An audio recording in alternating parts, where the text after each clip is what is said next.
Stay savage, your boy Shino Bentro was popping today. So like deadass yesterday I was supposed to record the review of Boruto episode 3, but the thing is, I had to go get my new car and stuff like that, so I was kind of at the car dealership most of the day, so I only could be able to get the live reaction up. So now we're going to kind of talk about it. I know I'm a little bit late, you know what I'm saying, and I appreciate everybody who donated to the GoFundMe to help me get a car. So yeah, I do have a brand new car. There is a picture on Twitter. I have a 2015 Toyota Corolla. I really do appreciate everybody, you know, for helping me out. I'm really happy and shit. But you know, yesterday was kind of all over the fucking place, you know, being at the dealership. Once you go to the dealership, you be in that bitch all day. But that aside, if you guys are excited about today's review of episode 3, which you probably already seen a couple of them, we're just gonna discuss a few things, you know, touch upon a few things. Make sure you hit that like button, take that W and not that L, take that W and not that L, because if you taking the L, you know, you're gonna put that bitch in your pocket or wear that bitch on your forehead like blah, blah, blah. So with that being said, let's get it. Whipping all this dope up in the chopper. We fuck all you bitches at the trapper. I can't trust you, I can't give you real address. I can't trust you, I can't give you real address. It don't mean that be like Jerry Stacker. I might fall in love with my trappers.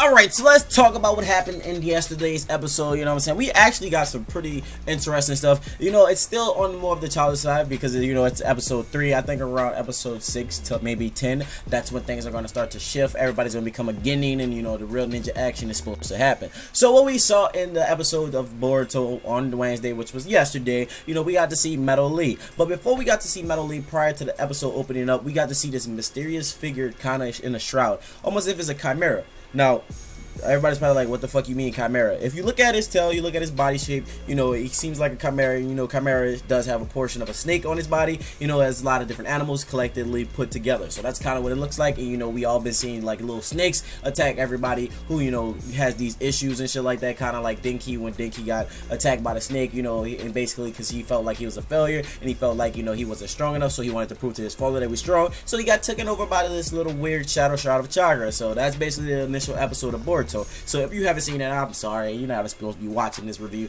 But then we see the boy I'm about to say Rock Lee, because this nigga look dead ass like Rock Lee. But the boy Metal Lee went through the same thing. You know, he basically was really good at using shuriken tool. He had a perfect technique, and you know, everybody was showing off, and you know, he did show off his shit. And once he showed off his shit, everybody started watching him. Then he got really nervous. So that shit is weird to me, to see Rock Lee, you know, this super like high strung up ass guy, really just confident in everything he does and always doing hella work. He doesn't get nervous at all. You know, he just doesn't want to fail. He doesn't want to be a failure. And then we got, you know, Metal Lee, who comes out of nowhere, who's like the same fucking, basically a clone, but with these different set of emotions. You know, whenever he's in front of people, he gets this nervous vibe. You know, he don't want to just do no nervous type shit, or he don't want to fuck up because he feels like he's being watched. So that's really like interesting to see that Metal Lee is completely different. Now I know we didn't really get to see what I thought we was going to see, because honestly, I felt like we were going to get to see some shit about, you know, Metal Lee's mother. You know, maybe we get like some back action into that, but we really didn't get to see any of that. All we know is Metal Lee came from Rock Lee, and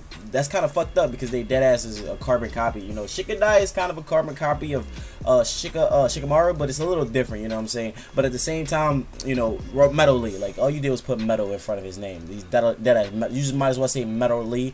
It's Rock Lee. So Rock Lee, Metal Lee, Mike Guy.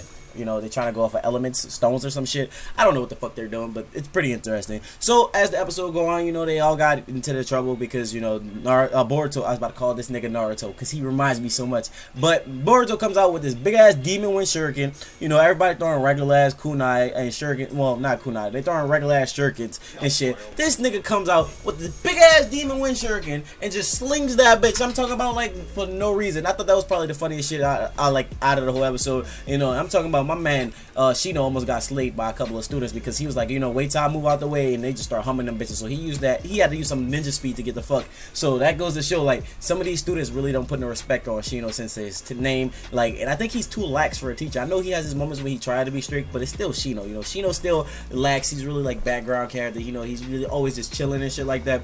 But basically, Boruto comes out, sling that shit, causes a big commotion, gets everybody in trouble. So I thought that was pretty cool. That kind of reminded me of some shit with Naruto. You know, Naruto get the fucking class in trouble or some shit, or maybe get like Sakura and Sasuke into some trouble, and they didn't even do anything. It's just because they were around, and that's basically what happened. You know, we got Inojin being a smartass. You know, he really has a bitchy attitude. Like, so far from Inojin, he has like Ino's ways, but size like fakeness, because you know Boruto with the shaking hands, slapping his hands and shit. You know, it's one of those things where it's just really fucking crazy to see all these different personalities mixed into these children, but it's like not just one personality. It's like a mixture of personalities from characters that we've seen.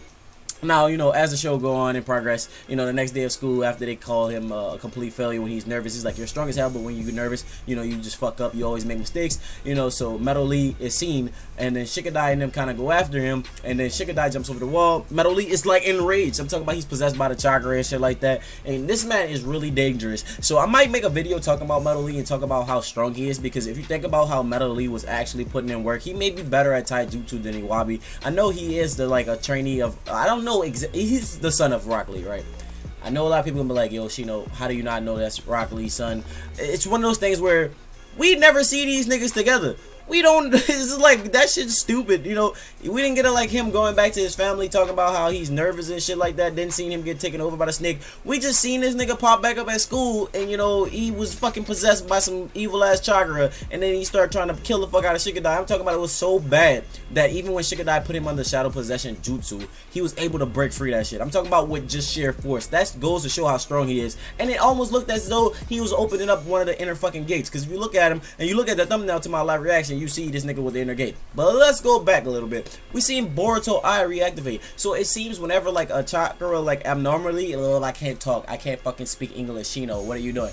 But when there's some weird crazy ass chakra around, or if somebody get possessed by some weird shit, Boruto Eye activates, and it just activates weirdly. So you know, Boruto talking to like the other people, and it was like, oh, y'all don't see that? You know what I'm saying? He questioning this shit. He's like, yo, I see that shit that I saw on Dinky again, and everybody's like, what the fuck are you looking at, Boruto? And then as he look at that person next to him, his eye goes back to normal, which I think is complete bullshit. I'm just like, yo, man, so Boruto don't really know he got a special eye. So it's one of those things where, you know, he sees all this weird shit, but he doesn't realize that he has a special eye, because you got to think about it. Whenever this shit activates, he's not in the fucking mirror. He's just kind of walking, he's just kind of chilling, or he's kind of looking at some shit, and he just magically sees some weird chakra. Then eventually the shit goes away after he inquires about it. So it's kind of weird, you know. Then later on, you know, we see like some tactical shit from Shikadai, which we always saw from Shikamaru, which was really dope. It brought back an old breath of fresh air, you know, seeing how tactical Shikadai is compared to how, you know, tactical Shikamaru is, because Shikamaru was just like his father in terms of tacticianness. These niggas made the best strategies of the fucking entire Leaf Village. Like, anybody came at them, they might not have been as strong as them, but their tacticals and their strateginess, they like the strategicness will make them like hard enemies to fight, regardless of how strong you were compared to them, because they would always have a strategy for how to take you down. So we saw, you know, Shikadai always do that shit with the video games and shit like that. So eventually we saw it in a real life perspective when, you know, we seen Inojin make some fake snakes to make it seem like they're like shadow clones and shit like that. Not shadow clones, why did I say shadow clones? Shadow possession. And then we seen Boruto throw out some shadow clones to actually trick him into backing up into the real shadow possession after Shikadai was hiding in the bush. You know, Boruto was supposed to knock him out, but this man just broke free, sheer force. Now, one thing I thought was dope, that Hinata basically asked Boruto how school was going and asked him all type of shit like that, and then Boruto inquired about the Byakugan. So the Byakugan, you know, everybody knows it allows you to see a long distance, it allows you to see through objects, it allows you to see weird chakras. So that's one thing that was noted, and you know, we're gonna see some weird chakra coming from different people throughout the series, through like the snake shits. Nobody knows what the fuck it is. I really want answers. Like, this shit is honestly tilted me so bad. But we saw, you know, Boruto basically inquire about that. You know, he talking to his mom, oh, you have the Byakugan, right? You know, so she's kind of curious to why he's asking and shit like that. You know, he's just buzzing it off like it's nothing, and it kind of shows, like, you know, him trying to figure out what the fuck is going on with him, and he not actually telling anybody that he sees weird shit, because he doesn't believe, you know, he has anything special. He doesn't even realize that he has a special eye. And then, you know, what cuts in is Naruto basically coming home, talking to his family, and basically saying he's going straight to bed. And you know, that kind of fucked me up, because, you know, I see why Boruto later on in the fucking Boruto movie acts the way he acts. You know, a lot of people were like, oh, he's just a dick, you know, he's just an asshole to his dad. But you know, there's reasons for that shit, and we didn't really know those reasons until now. My man Naruto just came in the house. Hinata cooked a full-blown meal. Him and Wari and Boruto and Hinata ran to the door, excited to see him,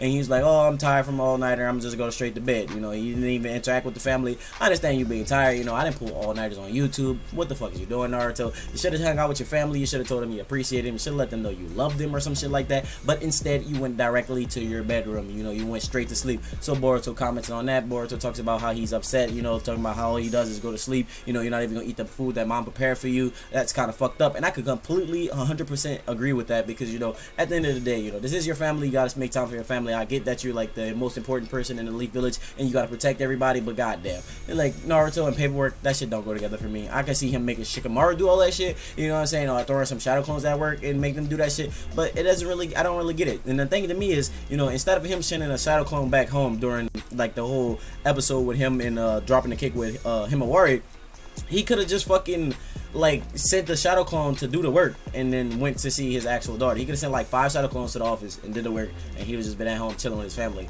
Like, why are you not doing shit backwards, like opposite or some shit like that? But, you know, that's basically the review of Boruto episode 3. I apologize for it being so late. You know, life is crazy as right now. I mean, actually it's slowing down, so as it slow down, I'll get back on my shit. I'm gonna get back to the streaming and shit like that. So if you guys enjoyed this video, make sure you hit that like button. Take the W. I put this up, like, what the fuck is this? Take the W, not the L.